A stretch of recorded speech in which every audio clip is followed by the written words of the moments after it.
میگم تو هم حسش میکنی؟ این باگی که توی مغزته، روزها ساعتها بین انگشتات عین شن دارن میگذرن و تو به سختی یه لحظه از این روزها و ساعتها رو یادت نمیاد. شبیه یه مه غلیظه که جلو روان و چشمای تو رو گرفته.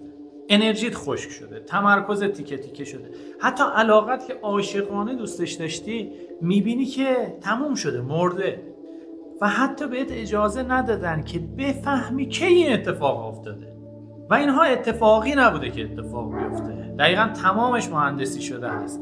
هر رد کردنی که انجام میده، هر تپ کردنی که انجام میده، هر لایک، هر نقطه قرمزی که داری میبینی، هر کدومش یه قلابیه تو مغزت.